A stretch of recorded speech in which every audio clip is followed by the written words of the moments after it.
दुआ मिलती है। खूब सेवा की उसने, खूब सेवा की।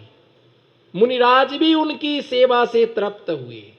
और ये ध्यान रख के चलना, वो प्रमाण पत्र तुम्हारे पास नहीं है तुमने कितनी सेवा की, वो प्रमाण पत्र तो हम देंगे तुमको। जिस दिन मुनिराज के मुख से निकल जाए कि इन्होंने भारी लॉकडाउन में बहुत अच्छी सेवाएं की, बस समझ जाना कि हमारी सेवाएं सार्थक हो गई। तुम कहते रहो हमने तो खूब अच्छा चौका लगाया, खूब सेवा की, पर महाराज से तो पूछो कि तुमने कैसे की। और साधु कह जाए कि नहीं आपने बहुत अच्छा किया, समझ जाओ कि हमारा काम करना, बस इतने दो शब्दों में तुम्हारी मेहनत क्या हो गई, सार्थक हो गई।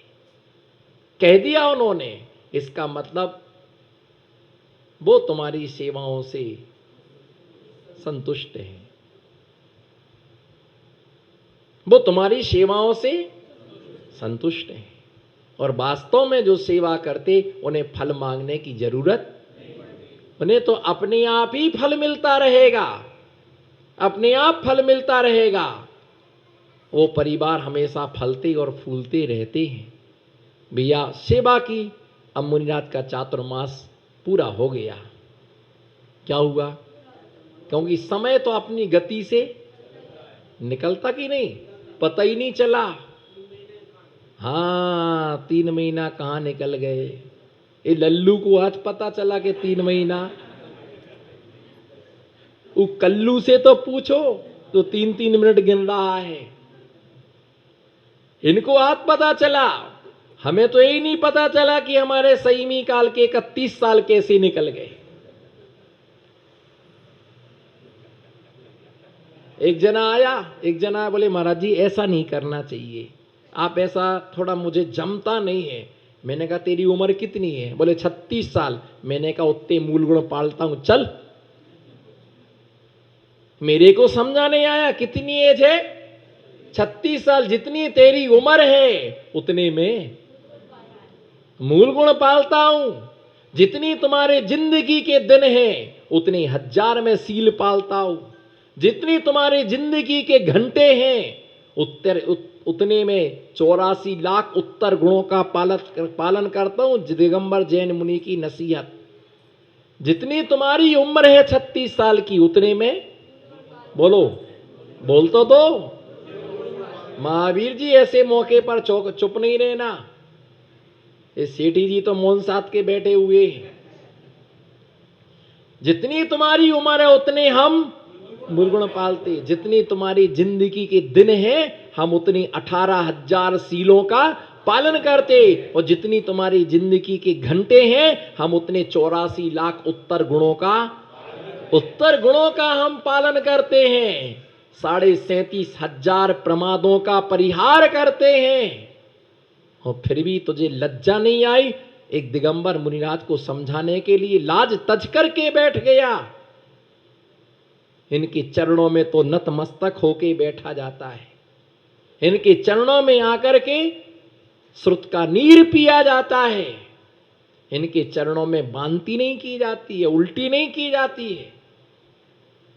भैया उसने सेवा खूब की, खूब भैया वृत्ति की। जब बिहार का काल आया तो मुनिराज ने करुणा बुद्धि से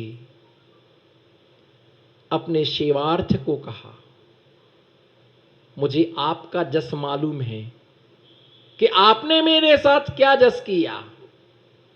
कि लोग अपना पैसेंस खो बैठते हैं, महाराज हमारी प्रशंसा नहीं करते हैं, महाराज हमारी प्रशंसा, हम इतना सब कुछ करते, तुम्हें क्या मालूम, तुम्हें क्या मालूम तुम्हारी प्रशंसा कहां होगी। तुम्हारी प्रशंसा, अरे तुम्हारी चर्चा तो स्वर्ग में देव भी कर रहे होंगे। तुम्हारी चर्चा स्वर्ग में देव भी कर रहे होंगे। समय, सही समय पर सब सही काम होता है। जब मुनिराज जाने लगे तो उनके मन में था कि देखो इतने किसनी सेवा की, इसको आशीर्वाद दे के जाए। पर कर्म की कितनी विचित्र गति होती है। मुनिराज ने कहा कि तुम छोटा सा नियम ले लो। कल के जो विमत बिंदु आए थे ना, वो पूरे सिद्धांत से भरे हुए थे। जिसे समझ में ना आए समझना कर्म का कल्ला, पूरे सिद्धांत से भरे हुए थे। मेरे से कोई पूछे तो कि इन विमत बिंदुओं का अर्थ क्या है, वो तो बिंदु हैं और ये सिंधु हैं। सिंधु में से, हाँ, सिंधु में से बिंदु निकले। तुम गंगा जाओ तो गंगा का जल लाओगे कि गंगा उठा लाओगे? बोलो गंगवाल जी, विकास जी, गंगा जाओगे तो गंगा उठा लाओगे कि गंगा का जल लाओगे? क्या लाओगे? तो बस ऐसे ही तुम्हारे घर पर विमत बिंदु पहुंच सकते, लेकिन सिंधु नहीं पहुंच सकता है। इसलिए वो है ना, उससे कहा कि एक नियम ले लो। उसने कहा महाराज मैं नियम नहीं ले सकता, मैं नियम नहीं लूंगा। नट गया वो। नटने का कारण ये था कि उसने पहले मनुष्यायु का बंध कर लिया था, और जो मनुष्यायु का बंध कर लेता है फिर वो कोई भी नियम मुनिराज से स्वीकार नहीं करता है। उसने मनुष्यायु का बंध कर लिया था, इसलिए उसने कोई भी नियम मुनिराज से नहीं लिया। जिस स्त्री ने मनुष्यायु आयु का बंध कर लिया, तिरंचायु का बंध कर लिया, नरक आयु का बंध कर लिया, वो महिला कोई भी नियम नहीं ले सकती है, चुल्लीकारिका नहीं बन सकती। जिस पुरुष ने नरकायु, तिर्यंचायु, मनुष्यायु का बंध कर लिया है, वो व्रती महाव्रती नहीं बन सकता। जिन मुनिराज ने देवायु का बंध कर लिया है, वे मुनिराज कभी भी छपक श्रेणी पर आरोहण नहीं कर सकते। ऐसा जैन दर्शन का सिद्धांत है। चत्तारी भी खेताइम आयु बंधन होई सम्मतम अणुवित महाबिलाइम ना देवाउगम मौतुम। 653 नंबर की गाथा गोमट सार जीव कर्ण, 653 नंबर का। चत्तारी भी खेताइम आयु बंधन होई सम्मतम अणुवित महाबिलाइम ना देवाउगम मौतुम। जिसके नरक चारों आयु का बंध हो गया, वो सम्यक दर्शन ग्रहण कर सकता है, लेकिन वो किसी भी प्रकार से अणुव्रत महाव्रतों को स्वीकार नहीं कर सकता है। बिंदु तुम्हारे लिए इसलिए पहुंचाए जा रहे कि बिंदु को समझने के लिए सिंधु के पास में आओ। बिंदु से सिंधु समझ में नहीं आता है, बिंदुओं को समझने के लिए सिंधु के पास में आओ। तो इसलिए ऐसा उसने नियम नहीं लिया और मुनिराज वहां से चले गए। नेक्स्ट दिन वज्रपात हुआ और उन दोनों पति पत्नी छत पर सो रहे थे और दोनों की मृत्यु हो गई। और मृत्यु होते ही दोनों उत्तम भोग भूमि में आर्य और आर्या हुए। भोग भूमि दान के प्रभाव से मर करके भोग भूमि में जाकर के सब प्रकार के सुखों का उन्होंने क्या किया, अनुभव किया। सब प्रकार के साधु सेवा का फल ऐसा मिलता। जिन के नरकायु का बंध हो गया है, त्रियंचायु का बंध हो गया है, मनुष्यायु का बंध हो गया है ना, वो व्यक्ति कभी दान नहीं दे सकते। और एक बात ध्यान रख के चलना, पाप की कमाई से कभी दान नहीं होता है। लोग सोचते चौका करना, मुसीबत में नहीं किया तो बाद में किया तो क्या किया? जब जरूरत थी तब तो तुमने चौका नहीं किया, और जब जरूरत नहीं है तो तुम चौका करने को बैठे। फिर बुराइयों का गाना गाते, महाराज जी आते नहीं, जब मिलता है छप्पर फाड़ के देता है तब आदमी के पास लेने के। पाप की कमाई से कभी दान नहीं होता है। जब जब तुम्हारे यहाँ दान हो, समझना ये पुण्य की क्या है, कमाई है। पुण्य की कमाई से क्या होता है? अरे भैया, एक बस लास्ट बात मैं समाप्त करूंगा अपने वक्तव्य के लिए। हमने ऐसे कुल में जन्म लिया है, बोलो, हमने ऐसे कुल में जन्म लिया है जहां पर दिगंबर मुनिराज चर्या को आते हैं। इसी मंगल भावना के साथ ओम शांति। धर्म स्नेही बंधु, आचार्य पूज्यपाद स्वामी ने योग भक्ति के अंतर्गत व्रत समिति गुप्ति संयुक्ता शम सुख माधाय मनसि बीत मोहा ध्यान वसंगता विशुद्धे कर्मणा तपस्सरन्ति। आचार्य भगवान ने यहाँ पर यह व्रत समिति गुप्ति संयुक्ता, जो सामान्य श्रावक के व्रत होते हैं मुनि महाराज की महाव्रत होते हैं।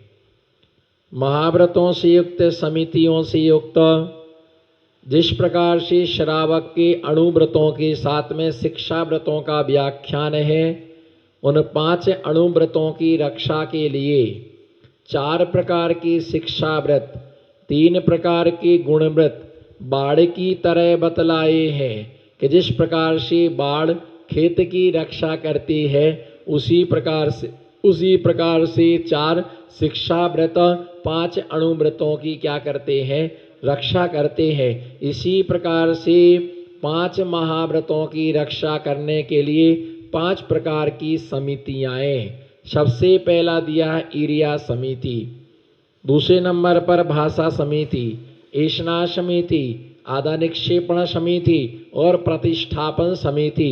5 प्रकार की समितियों का व्याख्यान किया।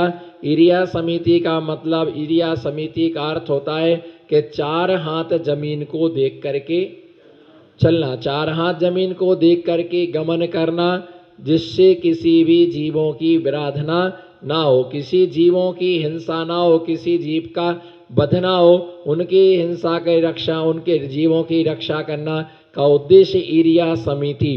भाषा समिति का मतलब होता है कि हित, मित और प्रिय, जो 3 हितकारी हो, मृतकारी हो, हित मित, और जो सुनने में क्या हो, प्रिय हो। साधुओं की भाषा है ना, आनंद को उत्पन्न करने वाली होती है। जिस प्रकार से शुक्ल पक्ष में चंद्रमा की कलाएं समुद्र वृद्धि का कारण होती हैं। बोलो, जिस प्रकार से शुक्ल पक्ष में चंद्रमा की कलाएं, बोलो, शुक्ल पक्ष में चंद्रमा की कलाएं समुद्र के जल वृद्धि का कारण होती हैं, उसी प्रकार से दिगंबर महामुनिराज के वचन नियम से श्रावक जनों की पुण्य वृद्धि का कारण होता है ना। दिगंबर मुनिराज के शब्द सिर्फ उन्हें ही सुनाई देते हैं, है ना, जिनका पुण्य होता है। पापियों के कान में दिगंबर मुनियों के शब्द नहीं जाते हैं। अथवा यदि कि कहीं मुनिराज की वाणी खिर रही हो, कहीं दिगंबर मुनिराज की वाणी खिर रही हो, तो वे पापी पहले ही पलायन कर जाते हैं। क्या होता है? पापी पहले ही पलायन कर जाते हैं। कहीं ऐसा ना हो कि हमें इनकी वाणी क्या करना पड़े, सुनना पड़े। कुछ ऐसे होते हैं कि पहले से पलायन कर जाते हैं, और कुछ लोग ऐसे होते हैं कि पहले से आकर के बैठ जाते हैं। चलो मुनिराज के 2 शब्द हम क्या करेंगे, सुनेंगे, इससे हमारी आत्मा का कल्याण होगा, इससे हमारी आत्मा का भला होगा। क्योंकि 6 डाला में दौलत राम जी ने लिखा, ताई सुनो भव मन थिरियान, जो चाहो अपनो कल्याण। बोलो, ताही सुनो भवि मन थिरियान, जो चाहो अपनो कल्याण। जो व्यक्ति अपना कल्याण चाहता है, वे मुनिराज की वचनों को स्थिर होकर के है ना सुने। ते गुरु मेरे उर बसो, ते गुरु मेरे उर बसो, है ना, ए गुरुवर मेरे उर में आकर के बस जाइए।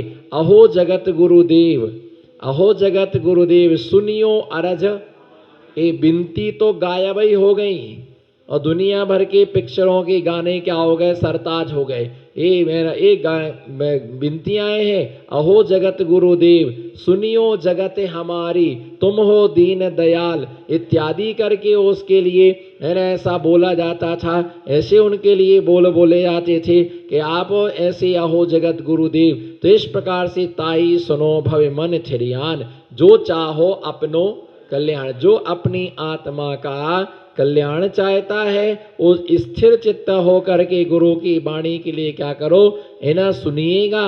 क्योंकि जो गुरु की वाणी होती है, उसके 3 विशेषण हैं, हित, मित और प्रिय। है ना, हितकारी होती है ना, मितकारी आनंद को उत्पन्न करने वाली होती है, और उसके साथ प्रिय होती है, जिन्हें सुनकर के आनंद होता है। जिस प्रकार से सूर्य की किरणें तप्त होकर के भी वो सूर्य के कमल को खिलाने में क्या बनती हैं, निमित्त बनती हैं। सूर्य की किरणें गर्म होने के बाद में भी वह रात भर के तिमिर सघन को, रात भर के घोर अंधकार के लिए एक पल भर में तिरोभाव के लिए प्रदान कर देता है। सारे अंधकार को सूर्य की एक किरण खदेड़ दिया करती है। इसी प्रकार से जिनेंद्र भगवान के वचनों के लिए दिगंबर मुनिराज बोलते हैं और उन वचनों के द्वारा मिथ्यात के लिए खदेड़ दिया जाता है, मिथ्यात के लिए हकाल दिया जाता है और सम्यक की किरणें उसके जीवन में भर दी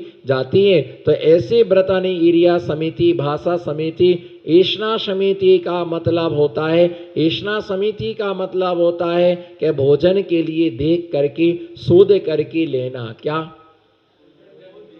किसके लिए? ईरिया भाषा ऐष्णा समिति है ना। ऐष्णा समिति का मतलब जो मुनिराज के लिए आहार दिया जा रहा है वो आहार कैसा होना चाहिए? शुद्ध होना चाहिए। कितने दोषों से रहित? 40 प्रकार के दोषों से रहित होना चाहिए। 40 प्रकार के दोषों से रहित मुनिराज के लिए शुद्ध आहार दिया जाता है। मुनिराज कभी भी अशुद्ध आहार नहीं लेते हैं। मुनिराज के लिए आहार में समस्त सामग्रियां प्राशुक करके दी जाती है, शुद्ध दी जाती है, मर्यादित दिए जाती है। जो व्यक्ति क्या करता है? अशुद्ध भोजन देता है ना, उस जीव के लिए निगोद में जाना पड़ता है, दुर्गति का वो पात्र बनता है। इसलिए दुर्गति में नहीं जाना है तो कभी ऐसी मति अशुद्ध ना करना। और मुनिराज को आहार भी कैसा मत देना? अशुद्ध मत देना। दूध नहीं है पानी दे देना, लेकिन दूध अशुद्ध दूध देने की अपेक्षा से शुद्ध पानी दे देना अच्छा है। अशुद्ध माल मसाला देने की अपेक्षा से है ना शुद्ध है ना साधारण दाल रोटी दे देना। नहीं है हमारे पास शुद्ध जूस तो पानी दे देना, लेकिन अशुद्ध रस कभी बाजार से जूस कॉर्नर, क्या जूस कॉर्नर है ना, जूस कॉर्नर से जूस लेकर क्या है और मन शुद्धि वचन शुद्धि थोड़ा तो इतना तो चलता है, बोलो इतना तो चलता है। बाजार से बढ़िया रतलामी नमकीन, हा मजा आ गया। रतलामी नमकीन, इंदौरी पोहा, बोलो पीयूष भाई, अरे वाह टोंगिया जी का चौका है, ऐसे थोड़ी महाराज जी को देते हैं। तो रतलामी नमकीन, इंदौरी पोहा, अजमेर की कड़ी कचौरी, नसीराबाद का कचौरा, कटंगी के रसगुल्ले, सब ग्वालियर की गजक, मथुरा बिंद्रावन के पेड़े, अनेक प्रकार की। वाह टोंगिया जी का चौक है, मन शुद्धि वचन शुद्धि काय शुद्धि आहार जल शुद्ध है, दे दिए महाराज को खुश करने के लिए। महाराज तो खुश हो गए, लेकिन चारित्र्य क्या हो गया? अशुद्ध हो गया। और मुनिराज को नहीं पता, लेकिन अगर तुमने ऐसा आहार कराया है तुम्हें अब दुर्गति में जाने से कोई बचा नहीं सकता है, तुम्हें कोई दुर्गति में जाने से बचा नहीं सकता है। इसलिए ध्यान रख करके चलना, अशुद्ध आहार कभी नहीं देना।